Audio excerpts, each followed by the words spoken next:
Pessoal, no caso do exercício 3, eu pedi dois exemplos do dia a dia para cada uma das formas de propagação do calor.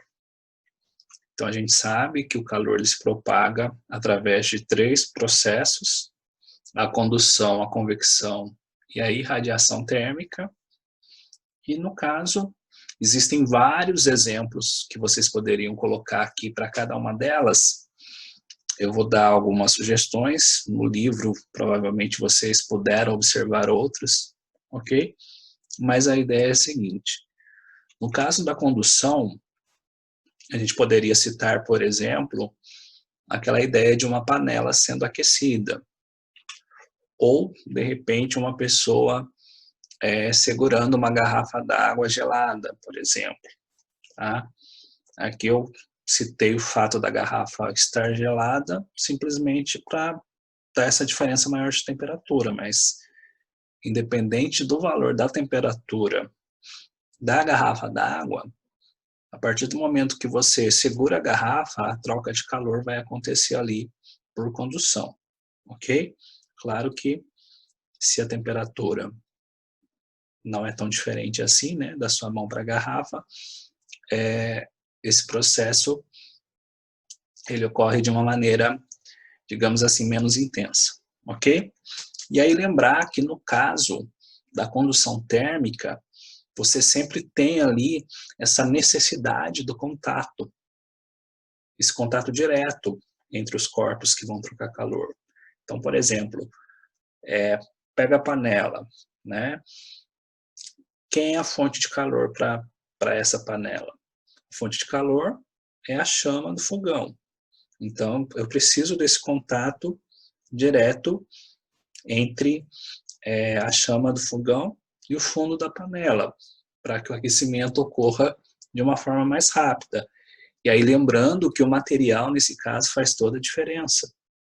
Dependendo do material do qual a panela é feito, esse aquecimento ele vai ser maior, ou, perdão, esse aquecimento ele vai ser mais rápido ou mais devagar, tá certo? Bom, no segundo caso, se eu pensar, né, só de aproximar a mão de uma garrafa gelada, sem tocar na garrafa, a troca de calor ela vai ser muito pequena, né? Porque entre a minha mão e a garrafa, eu teria ali a presença do ar, que é um isolante térmico. Então, por condução de calor, essa troca ela demoraria muito para acontecer. Ao contrário da situação em que eu toco na garrafa e consigo perceber ali, né, essa troca de calor de uma forma muito mais intensa quando eu sinto a garrafa realmente gelada, por conta dessa diferença, obviamente, que existe entre as temperaturas, mas que o contato permitiu ali que a minha mão ela transferisse calor para a garrafa de uma forma mais rápida, ok? Então, esses são dois exemplos que a gente poderia dar aqui. No caso da convecção, a gente poderia citar a questão da geladeira, né? O princípio de funcionamento da geladeira, ele envolve esse deslocamento do ar frio ali no seu interior, tá? E de modo geral, boa parte dos modelos de geladeira, eles têm ali o congelador na parte superior, justamente porque ali, sendo a parte do seu aparelho mais fria, né, o ar ali próximo, ele vai diminuir de temperatura. Por conta disso, né, por ser menos denso, aliás, ao diminuir a temperatura, ele se torna menos denso e aí ele se desloca para baixo.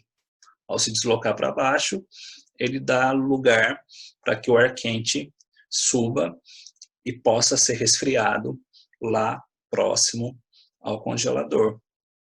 Mas é importante dessa história toda é que no momento, nesse movimento, né, do ar frio descendo, ele vai trocar calor com os outros alimentos ali no interior da geladeira, e isso vai permitir que o resfriamento aconteça, tá certo? Um outro exemplo que a gente poderia colocar aqui é a própria formação dos ventos.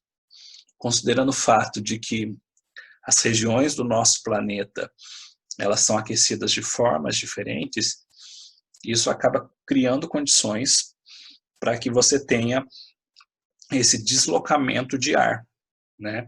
Uma vez que naquela região mais quente, o ar mais próximo ali da superfície, ele esquentou, ele se desloca para cima e ele dá espaço, né, dá lugar para que seja ocupado por ar frio, e aí você tem a corrente de vento, né?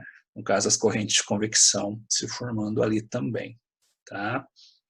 Bom, no caso da irradiação, eu coloquei aqui o exemplo de uma vela acesa.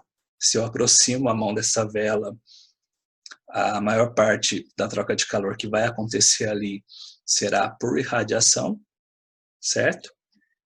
E também coloquei como um outro exemplo a questão do ferro de passar, né? O ferro, uma vez aquecido, você consegue perceber o quanto ele está quente, digamos assim, ao aproximar sua mão por conta da irradiação, tá?